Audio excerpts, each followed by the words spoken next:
खेल में भी बच्चों को मिलता है जीवन जीने का ज्ञान। पढ़ाई के साथ साथ बच्चों को एक्टिविटी के जरिए भी बहुत कुछ सीखने को मिलता है। इन्हीं सब बातों को ध्यान में रखते हुए अयोध्या जिले के बड़ी देवकाली मार्ग पर स्थित यूरो किड्स में ग्रैंड पेरेंट्स डे का सफल आयोजन संपन्न हुआ।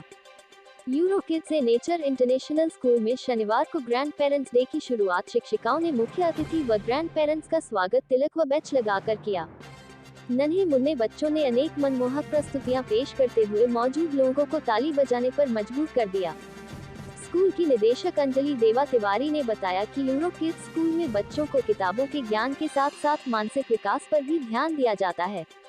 टीचिंग लर्निंग मटेरियल के द्वारा अनेक क्रियाकलाप कराए जाने से बच्चों के हाथ आँख का समन्वय दोनों का सुधार होता है।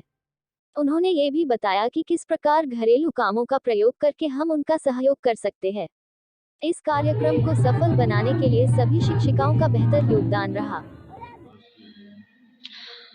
आप सबको नमस्कार, हार्दिक अभिनंदन। आज हमने यहाँ पे we did grandparents day celebration and because grandparents are having very important role in child's life. Generally what happens, mothers are busy in home chores and father is in their job. Grandparents are there to whom child spends most of the time.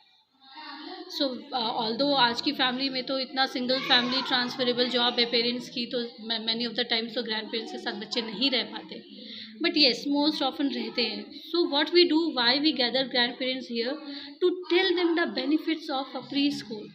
पहले के ज़माने में 5-5 साल में बच्चे school जाया करते थे. आज 2 साल में क्यों जाने की ज़रूरत पड़ रही है? क्योंकि घर में इतने लोग बात करने के लिए नहीं होते हैं, बच्चे ऑटिस्टिक हो जाते हैं, स्पेशल हो जाते हैं, स्पीच थेरेपी देनी पड़ती है. पहले के ज़माने में बच्चे बालू में मिट्टी में खेलते थे. हमें यहाँ बालू मिट्टी डेली मंगानी पड़ती है और हम यहाँ डेली वो इन्वायरमेंट क्रिएट करते और खिलाते, क्योंकि उनसे बहुत सारे लर्निंग आउटकम्स थे. बच्चे गीली मिट्टी में खेलते थे, उनका पिंसर पामर ग्रिप डेवलप होता था, उनका wrist high hand coordination develop होता था, उनकी छोटी बड़ी मांसपेशियों का विकास होता था. घर में झाड़ू लगाते थे, वाइपर खींचते थे, पोरिंग एक्टिविटी करते थे, एक ग्लास से दूसरे ग्लास में पानी डालना है ना. अब करने नहीं देते हैं, पेरेंट्स कहते गंदे हो जाओगे, नहीं करो डस्ट हो जाएगी. So we have to tell them कि ये सारी एक्टिविटीज़ बच्चों के लिए बहुत ज़रूरी है. प्ले उनका काम है, प्ले इज़ देयर वर्क. जैसे हमारा जॉब हमारा काम है, हमारा होम कोर हमारा काम है, वैसे प्ले उनका काम है. उन्हें प्ले करने से रोके नहीं, उन्हें मिट्टी में जाने से रोके नहीं, उनको खेलने दे बालू में. आप सेफ्टी प्रिकॉशंस रखिए, पानी थोड़ा छिड़क दीजिए. बालू में पानी रहेगा तो उनकी आइज़ में जाने के डर नहीं रहते, बट लेट देम प्ले. क्योंकि ये EPL एक्टिविटीज़ जो मारिया मोंटेसरी ने भी बताया कि बच्चे अपने सेंस ऑर्गन से सीखते हैं. जब तक वो टच नहीं करेंगे, फील नहीं करेंगे, टेस्ट नहीं करेंगे, है ना, तब तक वो कैसे सीखेंगे? वो आँखों से देखते हैं, कानों से सुनते हैं. आंखों और हाथों का तालमेल बैठना बहुत ज़रूरी है. कई बार आपने देखा होगा जो बच्चे थोड़े स्पेशल होते हैं वो देखते कहीं और है और कर इधर रहे होते हैं. तो हम डॉक्टर्स क्या बोलते हैं, आई हैंड कोऑर्डिनेशन बढ़ाइए बच्चों का, आंखों और हाथों का तालमेल. तो ये जो एक्टिविटीज़ बच्चे पोर कर रहे हैं, तो पोर करते वक्त वो देख रहे हैं, पेंटिंग करते वक्त वो अपने हाथों को देख रहे हैं, तो उनको हाथों और हाथों का तालमेल, आंखों और हाथ का तालमेल बढ़ रहा है. सो ये सारी चीज़ें ग्रैंड पेरेंट्स को बताना बहुत ज़रूरी है, क्योंकि जनरली ग्रैंड पेरेंट्स बोलते हैं अभी स्कूल मत भेजो, अभी बच्चा बहुत छोटा है. तो उनको ये बताना बहुत ज़रूरी है. ये वो जगह है जहाँ हमने एक माहौल, एक एनवायरनमेंट क्रिएट किया है बच्चों के लिए. सेफ्टी प्रिकॉशंस रखे हुए हैं, इन सबको, इन लोग को वो चीज़ें दी जा रही हैं जहाँ बच्चे सीखेंगे, उनके न्यूरॉन सेल्स डेवलप होंगे.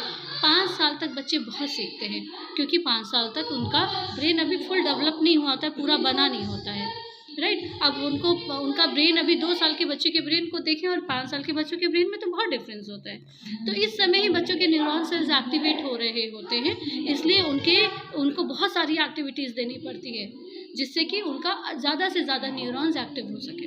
लेटर ऑन यही बच्चे बहुत अच्छा करते हैं जिन्होंने शुरुआत में बहुत सारे EPL एक्टिविटीज़ की. EPL के अंदर आपका मिक्सिंग एक्टिविटी आता है, पोरिंग आता है, स्टीयरिंग आता है, सीविंग आता है, हैंकी फोल्डिंग आता है, वेलक्रोइंग आता है, बटनिंग, जिपिंग, ये सारी चीज़ें EPL एक्टिविटीज़ होती हैं. दादा दादी को बताना पड़ता है कहानियों की क्या विशेषता है. पहले ज़माने में दादा दादी कहानियाँ सुनाते थे, तो बच्चों का लैंग्वेज बढ़ता था, शब्दकोश बढ़ता था, वो लाइन समझते थे कि कैसे पढ़ा जाता है, कैसे रीड किया जाता है. सीक्वेंस होता है, ऊपर से शुरू करते हैं, नीचे आके ख़त्म होते हैं. एक राजा था, या जंगल में एक शेर था, फिर ये हुआ। सो स्टोरी की बिगनिंग और एंडिंग बच्चों को पता चलती है। बच्चे इमेजिनेट करते हैं, बच्चे क्रिएटिव माइंड हो जाते हैं।